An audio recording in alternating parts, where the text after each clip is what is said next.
উন্নত বাংলাদেশ গড়ার অঙ্গীকার করছি আজ আপনাদের সামনে। আমাদের বিরুদ্ধে অভিযোগ, মিথ্যা অভিযোগ, জামাত ক্ষমতা আসলে নারীরা ঘর থেকে বেরোতে পারবে না। ডক্টর ইউনূসের ওয়াদা সংস্কার করেই নির্বাচন। আমরা সংস্কার কমিশনে বসেছি। একটি দল মুখে বলে মানি, আসল জায়গায় মানে না। দিল্লি দিল্লি কি বহুদূর কথা আছে না, দিল্লি বহুদূর, স্বৈরাচার আর আসতে পারবে? কারণ অতীত তো আমরা প্রত্যেকেই প্রত্যক্ষ সাক্ষী। কি হয়েছে আপনি জানেন, কারণ আপনি মাঝে ছিলেন। কি হয়েছিল আমরা জানি, কারণ আমরা 15 বছর নির্যাতনের শিকার ছিলাম। আর আওয়ামী লীগ তাদের নিয়ে আলোচনা করে নামটাকে আর মানুষের কাছে পৌঁছাতে চাই না, কারণ Awami League is gone case. Gone case বুঝেন?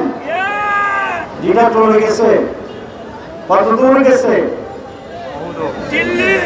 দিল্লি দিল্লি কি বহুদূর কথা আছে না, দিল্লি বহুদূর, এটা হচ্ছে মূল কথা।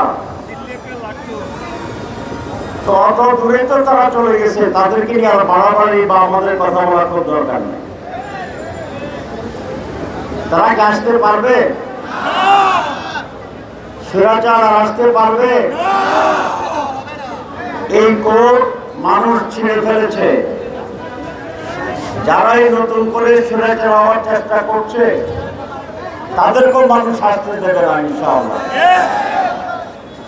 বাংলাদেশ জামাত ইসলামী সামনের দিকে তাকে বাংলাদেশকে নিয়ে যেতে চায়, অগ্রসরমান করতে চায়, মানুষের মুক্তির জন্য সংগ্রাম অব্যাহত রাখতে চায়। আমরা স্পষ্টভাবে বলেছি যে বাংলাদেশের স্বাধীনতার সার্বভৌমত্বের ব্যাপারে জামাত কোনো আপোষ করবে না। আমরা বলেছি একটা টেকসই গণতন্ত্র বাংলাদেশের সমৃদ্ধির জন্য অপরিহার্য। জামাত সেই টেকসই গণতন্ত্র রক্ষার জন্য সংগ্রাম করে যাবে। আমরা বলেছি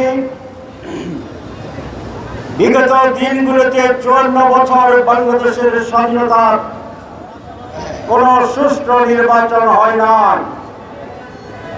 73 সালের নির্বাচন থেকে শুরু করে শেখ হাসিনার সর্বশেষ নির্বাচন, এখানে রিগিং করা হয়েছে, কেন্দ্র দখল হয়েছে, টাকার খেলা হয়েছে, বিরোধী দলকে কেন্দ্রে আসতে দেয় নাই, দিনের ভোট রাতে হয়েছে, ভোটার বিহীন নির্বাচনে অনেক ভোট কাজ হয়েছে দেখিয়ে ভুয়া নির্বাচনের রায় ঘোষণা হয়েছিল আমরা জানি। এই 54 বছরের নির্বাচনের যে অভিজ্ঞতা সেইটা বলে গতানুগতিক ট্র্যাডিশনাল নির্বাচনে মানুষের জন্য অধিকার নিশ্চিত হয় না। সেই জন্য আমরা বলেছি নতুন পদ্ধতি, নতুন ভাবে নির্বাচনের সিস্টেমে চালু করতে হবে। ডক্টর ইউনূসের ওয়াদা সংস্কার করেই নির্বাচন।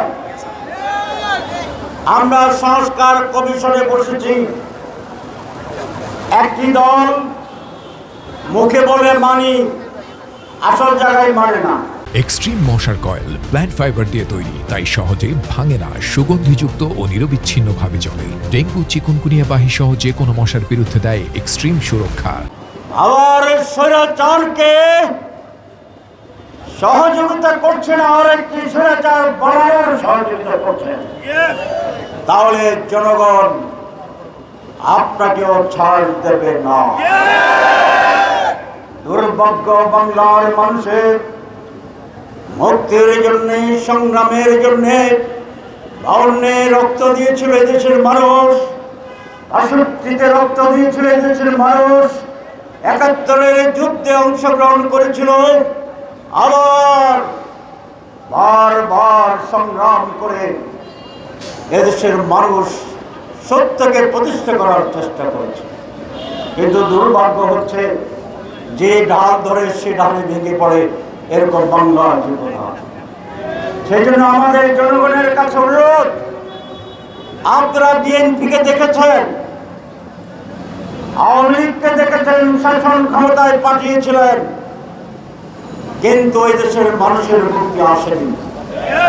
আমরা বাংলাদেশ জামাত ইসলামী সেই চ্যালেঞ্জকে নিয়ে আজ স্পষ্টভাবে বলতে চাই, একবার যদি আমাদেরকে আপনারা সুযোগ দেন, একবার যদি আপনারা আমাদের উপর আস্থা রাখেন, 54 বছরের দুর্ভোগের ইতিহাসকে আমরা মুছে দেব।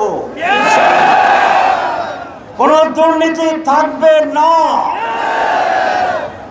কোন দুর্নীতিবাজ জনগণের পাশে থাকবে না, হয় জেলে অথবা দুর্নীতিকে ছাড়তে হবে। আমাদেরকে যদি আপনারা আস্থায় রাখেন, আমাদের আমির মহোদয় বলেছেন জামাতের রাব্বিরা শুল্কবিহীন গাড়ি নেবে না, সরকারি প্লট নেবে না, কোন দুর্নীতির লেশ মাত্র পেলে জেলখানা আমরা আমাদের এমপিকে ঢুকাবো।